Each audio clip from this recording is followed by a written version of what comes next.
Good morning, everyone. I hope you are well and healthy.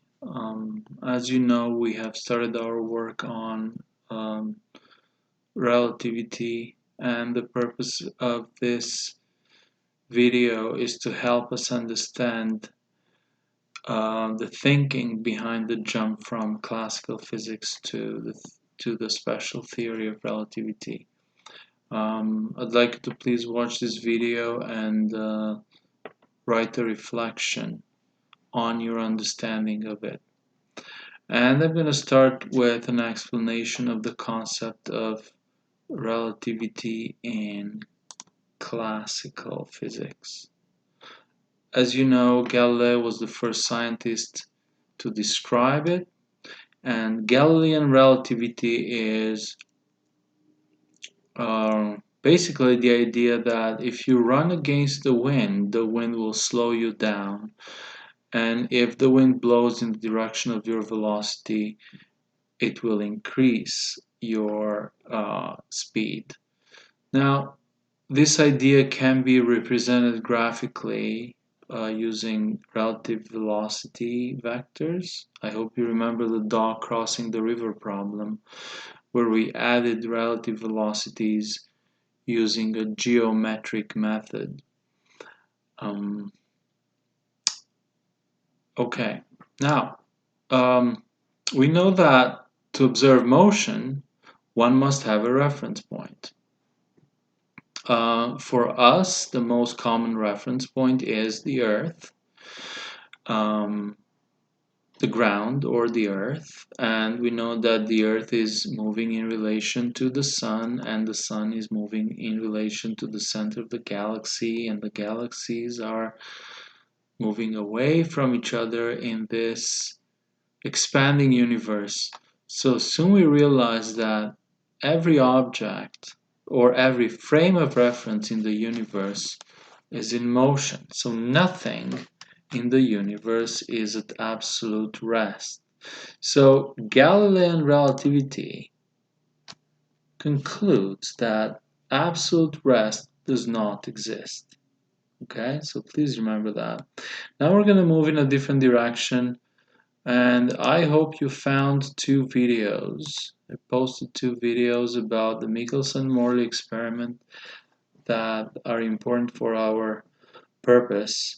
The first video is an older material that starts as a lecture at Caltech, I think, and takes you through the details of the Michelson-Morley experiment.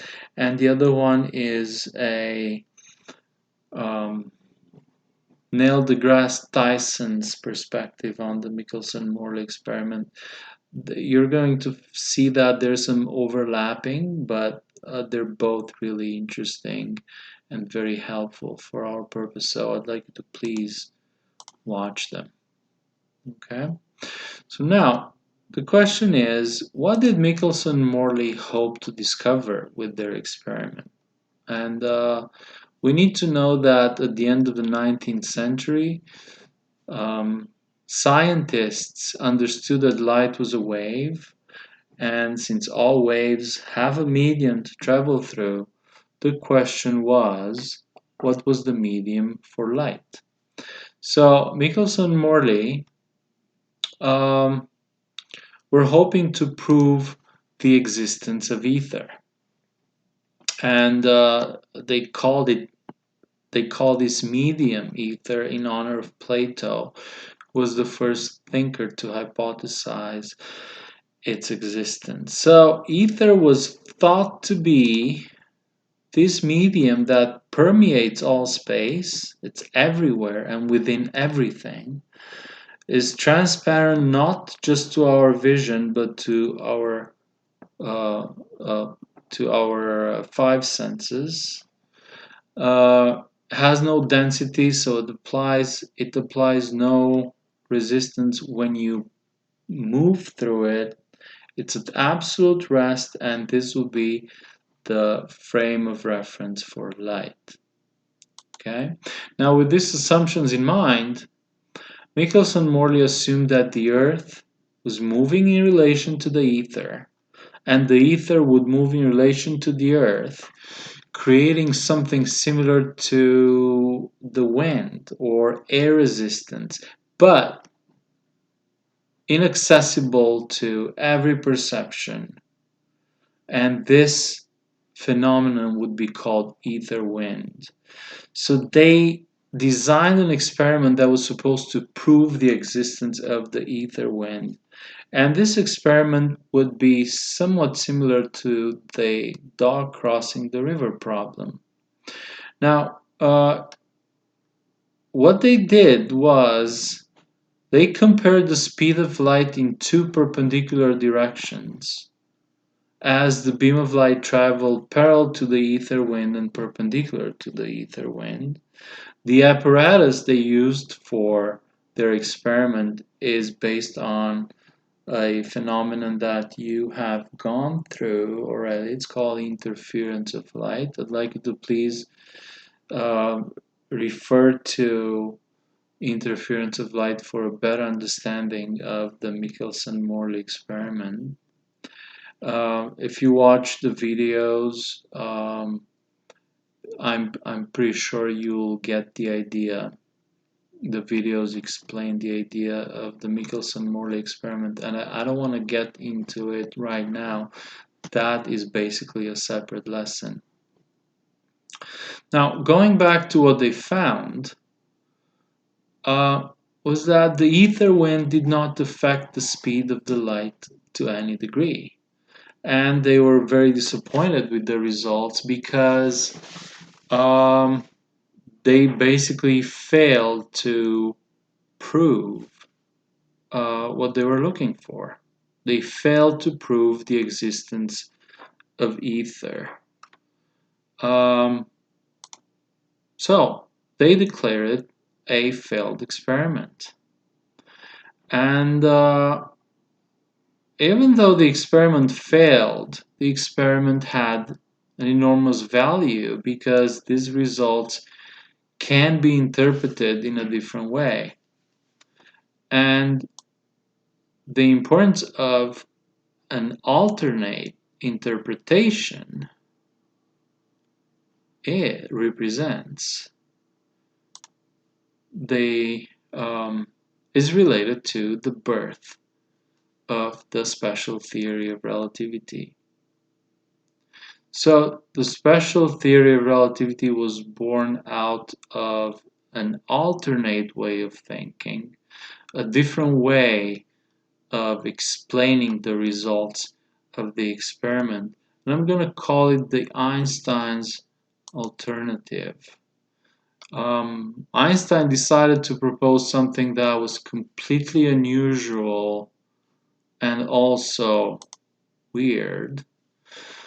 And that was that the velocity of light does not follow the known mathematical rules for adding or subtracting vectors. Any speed v added to or subtracted from the speed of light c would produce no difference.